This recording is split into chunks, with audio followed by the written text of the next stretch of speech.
Hi, folks. I know it's been a while since I did a video. I apologize, but I didn't have any headphones. So I got a new pair of headphones and I'm giving it a shot right now. And so I thought it would be appropriate to, I guess, discuss Scrapbook 207 because I have some information that might help somebody out that's looking for it that would be in addition to the scrapbook that Forrest came out with. I'm not going to read the scrapbook, but I'll leave a link to it in the description below. Basically, it's scrapbook 207, and it's about the Absaroki hut, which is Joseph Henry Sharp's cabin that Forrest donated to the Buffalo Bill Cody Center of the West back in 1986. So you could read the story about it all in here. I don't really want to comment on it too much. I just wanted to kind of add to it, and I wanted to kind of put maybe a little bit more information out there than what Forrest is showing here. And I have something to say about the last two notes that are in here. Let me begin by saying that my partner was at the museum this past Monday. We went there to do some research on the Sharp cabin, specifically also a couple of other things inside the museum. In the scrapbook, Forrest basically at the end of it talks about a claw-tooth hammer that he had hid, and that's not the first time I heard about that hammer. I know in one of Forrest's earlier videos, I seen something, and I apologize, but I don't remember where it was. But he had talked about this hammer in the past, and then as recently as last September, he spoke with Ramblin' Pam. He spoke about the topic, and basically he told her that he had hid the claw hammer underneath the floorboards in the cabin. So since my partner was heading there to do some research in the cabin, I figured, let's try to get some pictures, close-up shots of everything that you see here inside the cabin on Sharp's desk and just all around. And there's also, I wanted to get a picture of the hammer. He said it's under the floorboards, and I guess I'll show you the picture now. While I was doing some research on this cabin, I noticed that when you stand inside the front door, there's all plexiglass windows here. You can see the reflection. You can't get beyond this point. But if you were to look down close in the floor, there's a trap door beneath uh, Joseph Henry Sharp's desk. And it's clearly a trap door. And it's probably about 2 feet by 2 feet in size. And it's cut through the floorboards and it actually has a handle in it. So I just assumed that that's probably where he put the hammer. So we spoke with the curator because we wanted to get in there and actually get inside the cabin proper to do some research on the documents and other stuff in this cabin. Now, while we were in there, we were going to actually open up the trap door and look below the floor. I mean, why not, right? I want to see the hammer. I want to get a picture of it. Like Forrest discusses in a lot of his books, it kind of sucks when you're at a museum and things are behind a barrier or a rope. I like to touch and feel things. And I seen some irony in the fact that when we go to Forrest's exhibit here, the same thing happens. You can't get beyond this point. But on the other hand, I also understand you can't have people traipsing through the cabin. Things will be stolen, things will get destroyed, so on and so forth. So pretty much the rule at the museum is they will not let you in this cabin without an appointment, and you have to have permission, I guess, from Forrest Fenn, or you can get it from a curator. Otherwise, they're not going to let you in there. But they're pretty nice people at the museum, and I figured that's what we would do. So we went there on Monday, and the curator had not returned our phone call. Initially, we spoke with Nancy McClear, but she referred us to somebody else, so we contacted that person, and they didn't get back to us. So my partner went there anyway. When he got there were no curators there, but there was a curator assistant. So we spoke with the curator assistant, and she unfortunately could not let us in here um, to look around or take pictures until the curator came in. So we were kind of at a dead end. But we told her that we mentioned the hammer, and she said, "Oh yeah, there's a claw hammer, and it's actually under the trap door." And we briefly mentioned to her some stuff about the chase. And she goes, "Oh, yeah, I'm aware of Forrest Fenn and blah, blah, blah." And she said, "But, I can't, although I can't let you in there now, I personally seen the hammer, and the hammer is below that trap door. And, but there's nothing else in there." She said, "There's no treasure chest or anything like that." So everything was cool, but we were unable to get in there and see it. So on Monday, when my partner returned, I informed Forrest Fenn via email that we tried to get in and see the cabin, but we couldn't because we couldn't obtain permission from a curator. And Forrest replied back to me, and he told me that from what he remembered, he actually dug a tunnel under the foundation while he was with the curator back in, I guess, 1986, and they slid the camera underneath the floorboards. So this was, I assume, the first time that Forrest was hearing about the trap door. So he asked me, is there any other information you could give me about it? So I replied to him and told him no. I told him the names of the people that we spoke with and told them that my understanding is that the hammer is under the trap door. That's where they seen it, but we couldn't physically get in there to see it because there was no curator there to give us permission. So Forrest said that he was going to go ahead and write a story about it. Ultimately, that story ended up being Scrapbook 207, I would assume, because he discusses it. And at the end of the scrapbook, he mentions down here that there's reason to believe the hammer was later retrieved and placed inside the cabin. I don't know. Um, and to be frank, I don't know either, but I'm just going by what the curator had told us and what the curator's assistant told us, that the hammer is under that trap door. It is not underneath the foundation. So I guess as a result of this, I also told Forrest that the curator is going to get back to us, and she has her assistant doing research to find out when the hammer moved from where Forrest put it to underneath the trap door. So I just wanted to add that for you folks, because Forrest didn't mention it, obviously, because he doesn't know all the details. But I'm telling you the details, and I'm telling you what the curator told us. And I mean, they were nice about it. But to be honest with you, I don't. I kind of get a feeling that they don't really. Uh, I guess it's distracting to them, and apparently they get a lot of searchers there. And I don't know. I don't think they were too happy about that. But either way, they're nice people, and either way, I just found it interesting that you know Forrest was not aware that the hammer is under a trap door. And now that I've seen the scrapbook, I'm even more interested because you have to wonder, why would Forrest have tunneled under the foundation to put the hammer there if there was a trap door? And if the trap door wasn't there, why is it there now? And it's just kind of interesting that he don't know about it. And I don't know about it either, to be honest. I mean, who knows? That's what they're researching.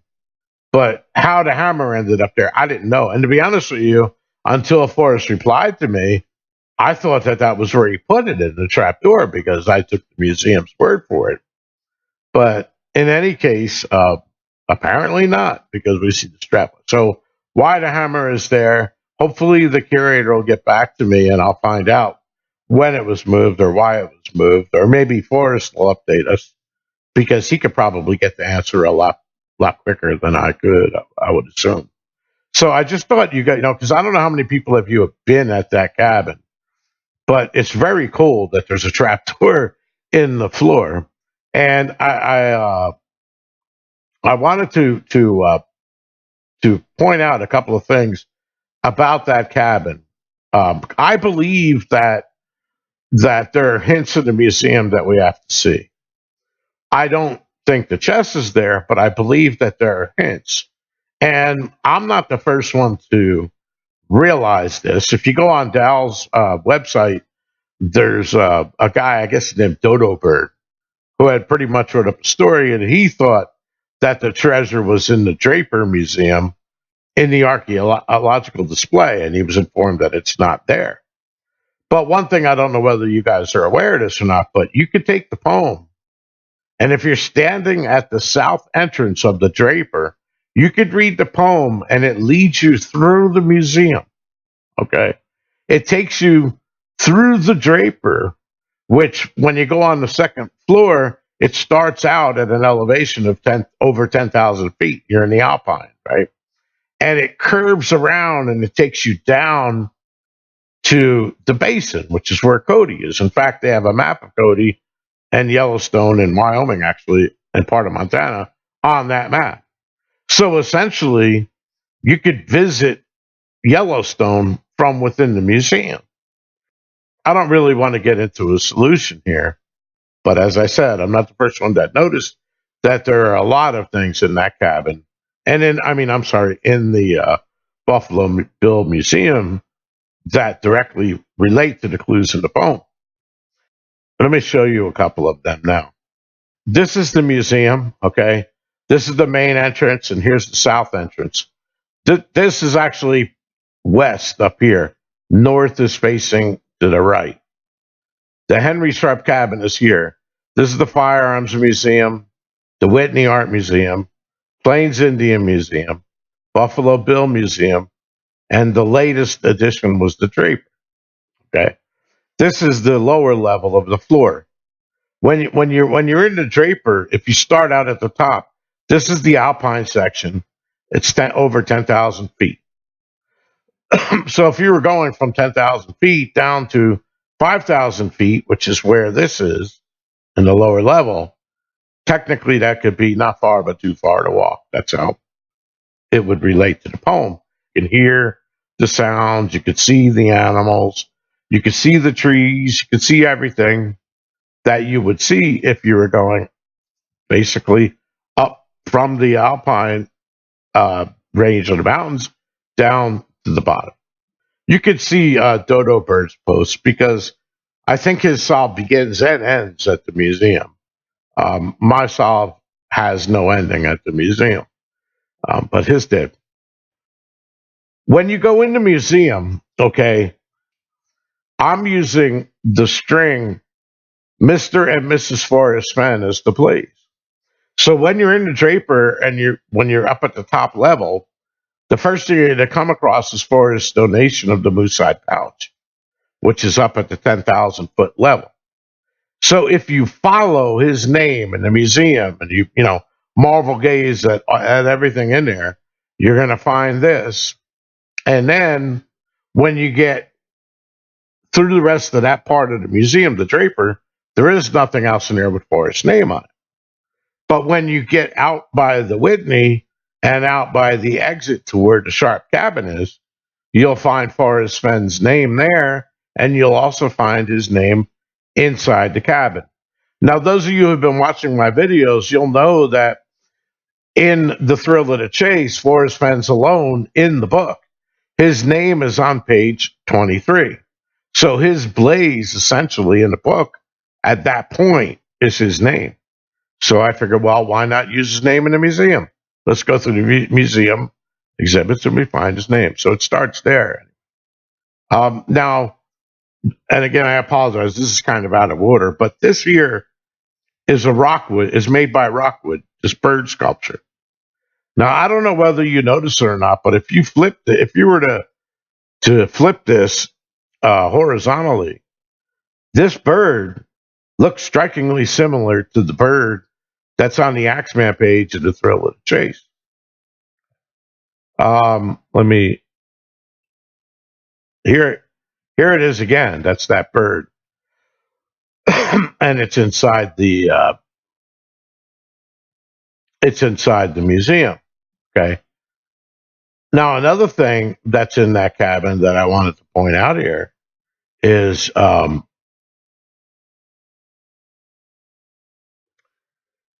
this furniture. Okay, is I forgot the name of the company. Well, I apologize, but you look at their logo. Okay, get a good look at that logo, and then and all this furniture is inside the cabin, by the way. Here's that logo again. It's and here that is again on the shelf that's in the cabin. Here it is again on the chair that's in the cabin. Here it is again on another shelf that's in the cabin that actually has that rockwood bird on it. And this is a close up of the trap door. This is a handle that goes down, it collapses down into the wood so that it's flush with the floor. So that's what that looks like. So yeah, there's the axe man. There's that bird. And again, that bird looks very similar to the bird that I just showed you inside of the Sharp cabin. Here's the sign that you'll see when you get to just outside the Sharp Garden, it's called. It's in between the Whitney Museum and the Cody Firearms Museum, the Absaroki Hut. And again, donated by Mr. and Mrs. Forrest Fenn. So there's our blaze again. Okay, I wanted to refer you back to this picture, and I apologize for the bad quality of it, but this is from Too Far to Walk, and this is where he talks about the natives hiding stuff under the floor. This is a treasure chest that's down there. And if you look at the symbol that's on the side of the treasure chest, and I apologize for this quality again, but that symbol that was on that picture I just showed you matches this symbol here that's all over the furniture that I just showed you in here. So, well, kind of matches. There's no circle with the R, but you get my point. Anyway, there are a lot of things. And also, Scrapbook 205, if you go back and read Scrapbook 205, every single thing that Forrest mentions in there can be tied to Joseph Henry Sharp. Certainly the Gilcrease can, because the Gilcrease, Thomas Gilcrease, was a good friend of J.H. Sharp. And they have the largest Sharp collection of hardware. That's Gilcrease tied. Another guy that he mentions in there is the one that made the emblem that's on Forrest Fenn's special edition of his book. There's a little bronze emblem that's stamped on the book, and you can find a copy of that book on with the emblem on it at the museum. They had it. I think it sold for $3,000 at auction. I don't remember. And I don't remember how many copies are, but he talks about that guy making that emblem elsewhere. And then even the garbage cans. This is very funny. This is right where the Sharp cabin is. Notice the garbage can. Notice the scrapbook. Forrest talks about backing in the driveway and banging into a garbage can, making a ruckus in Scrapbook 205. And I just wanted to point out that this is where the museum's garbage is. And I'll show you that in Google Earth. So here's Google Earth of the Buffalo Bill Center. This is a powwow area, parking lot, Draper, the Draper South entrance. This is the Bill Cody Museum. This is the Plains Indian Museum. This is the Whitney. This is the Cody Firearms. And right here is that driveway that we just seen, and the garbage cans are here. Here's the Sharp cabin. And inside of here is where you exit the museum to go to the Sharp cabin. The door is over here. This is the fireplace. And then there's a pathway that I guess they will walk if they're taking out the garbage. And those garbage cans are right over here. So I just thought that was interesting coincidence. I don't know. But Scrapbook 205, if you ask me, is all about Sharp. Anyway, that's where I'm at. This isn't my solution again. I don't want to get into solutions, although other people, including the person I mentioned at Dow's, did have a complete solution that ended. It begins here and ends here. But what I did notice is that the poem takes you not only through there. If he follows Forrest Fenn, it takes you through there, out here, down here where that sign is, and then out into the cabin itself, where Forrest Fenn's name is mentioned inside the cabin again. Those are the only three places you'll find Forrest Fenn's name. Right here, and up here. Those are the only three places that the exhibit's there. Now, another thing that I don't know how many of you are aware of, but Uh, you could research a lot of Joseph Henry Sharp online. Now, you know how we're always talking about the number 23? Number 23 happens to be the ID. You can see it here in the URL of MSO22, which is the entire Sharp collection that Forrest donated to the library. This collection consists of 17 boxes. It takes up 9 linear feet space of the shelf in the McCracken Research Center. Every single thing that he donated in the cabin is here, except the hammer is not mentioned. Now, all this stuff is the research stuff that he used to write the book. The only place the hammer is mentioned is right here. And it's photo P.22.1455, Sharp Screw Agency, date stamp 1986. The hammer was found to the right of the door shown in this picture. I don't know if it was lost when the cabin was built or when the addition was put on. So I'm guessing that that's Forrest's comment, and it was made in 1986. We can't see the picture, but since he says the door, it's got to be the front entrance, because the other side of the cabin, the only other side that has a door, actually has two doors, and that's where the lean-to used to be that had the bedroom and the kitchen for the cabin. He didn't take those. All he did was move the studio part of the cabin. So on that side, there's two doors. So if he was talking about that side, he would have mentioned it. So since he only said one door, you would assume it's in the front door. And if he's talking about the right-hand side from looking into the cabin, that's exactly where the trap door is. So again, I don't know why Forrest doesn't know about the trap door. I don't know what the deal is for that. Hopefully, I'll find out soon. But it's interesting that Forrest mentioned the tunnel, digging a tunnel in the scrapbook. And as I said, he told me he was going to write a story about it. So this scrapbook is the result of that story, and hopefully we'll find out more. And again, like I said, I don't, if you want to go look, that's fine. I don't think the chest is there, but I do really believe that this is kind of like a scavenger hunt, and there's things we need to see, perhaps at the museum. Okay. And I also thought it was interesting because the museum itself actually has something called iScout, where you could go through the museum and you could come in here, and if you look at the layers, you'll see kid scavenger hunt, original scavenger hunt, and hard scavenger hunt. Well, if you enable them, okay, and then hide this, it puts things on your map that you can go through, and you got to go through those, and it quizzes you about the exhibits that you see in the museum. Okay. Now, I don't know if they give out prizes for that. You can see all the numbers show up. And also, I think this is recent. I think this just started in 2018. But the museum's pretty high tech. So, but what I wonder is if this was not in the plans. Okay.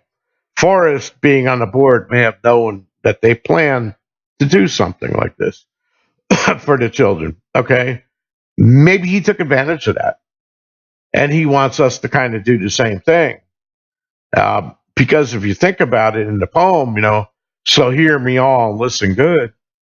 Well, that's exactly what you got to do as part of this scouting stuff. You have to listen and hear these exhibits, and because you're actually going to be tested on it. And the way to become wise, of course, is by doing. So the museum is actually taking you through that. So anyway, there's certainly a lot of ties to Sharp. And anyway, I hope you found this interesting. If you did, please give a like and subscribe. And again, I apologize for not coming out with a video for a while, but I've been pretty busy, and I've had a lot of personal issues. My wife had lost her job, for example, and I've been busy doing other things. So that when the real life gets involved, the chase kind of has to take a back seat. Anyway, Enjoy your weekend. Talk to y'all later. Peace.